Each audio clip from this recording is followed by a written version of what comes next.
Hi everyone, my name is Juan Santillan. I'm currently at Ball State as non-traditional student, and my major is on criminal justice.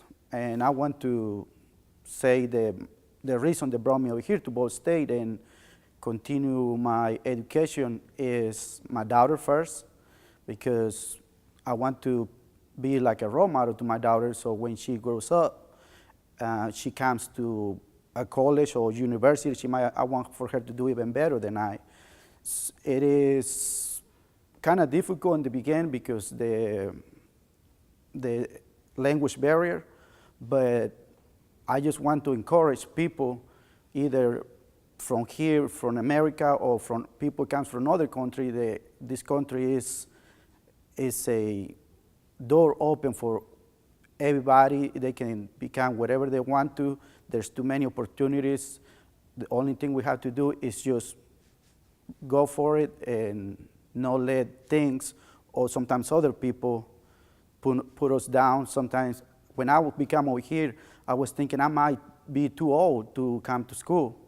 But when I was seeing my daughter come back from school with homework and me don't know, no understanding completely what was her homework, made me to think about she will be soon on high school and she will need somebody to ask for help, and I want to be there to help her and explain her the things that she has to do for homework or how to do it.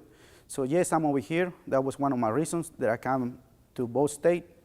And as I say in the beginning, I am bilingual. I'm from Mexico, and it was situations in my community, which is in Macon County, where people who doesn't speak the language would come to me because they know that I speak English, and they would say, Juan, you speak a lot of English, you speak good English. I would say, not really, but yeah, I can help you. And I'll be helping people either on courts, going to court, talking to the police, or sometimes the health clinic or hospitals. So that's what brought me to choose being into paralegal and criminal justice. I want to advise all the people that sometimes the future is not as we plan it, and we become having a girlfriend here or there, we become fathers or we become mothers, but that's not a reason for us to stop. I think that would be a reason for us to keep going, not for us, but for our kids, and encourage them to not to give up. You know, it doesn't matter the age, the language, or anything else. You know, I think our kids should be more important, and we have to give them an example. And that's one thing that I encourage people not to give up. We can still go for what we wanted when we was young. And the other reason is that I found myself working too long hours. I work on construction, and that time I was coming home tired, and my daughter would be full of energy, wanted to play, and I was just exhausted. So I tried to get to more education and find a better job where I have to have time to work and time to be with my family. And that's one thing that I look in life. I'm not going to say it's that easy, but we can do it. I mean, if I'm doing it, anybody else can do it. And I appreciate the people that work over here at Ball State. They are so helpful. They are, I would say, our angels over here, because either they give us advice, they encourage us to keep going.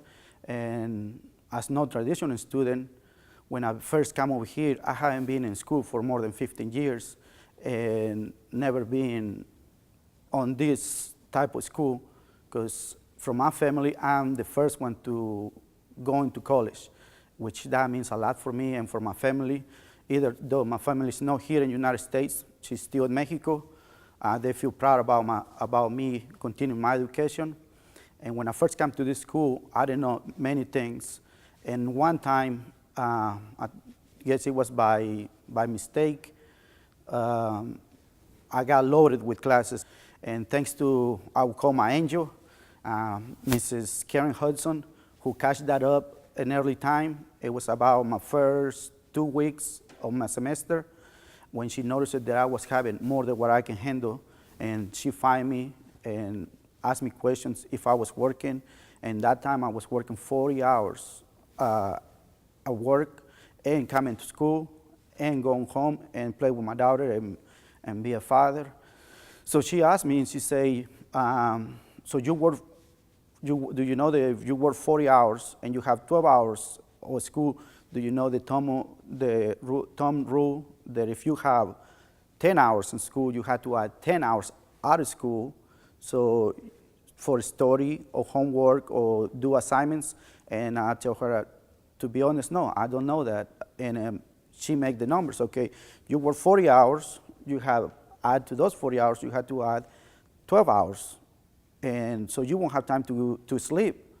And then I realized that I was in big trouble. And she tell me, say, we need to fix that because I want you to be success in college. I want you to accomplish what you want to accomplish. And thanks to her, and I keep calling her my angel in school, she found it, she caught the problem, she helped me fix it, and now I have less classes, less stress, less pressure, and my GPA is better, and I appreciate that. And also I have too many friends over here that they have helped me go through, sometimes encourage me when I feel like that's it, I'm about to just give up and go find a job and work full time. But I realize that that's not the easy thing to do because I'm thinking about the future, getting better. And like I say in the beginning, I want to be example for my daughter, so that keeps me straight and not give up and continue my education until I graduate.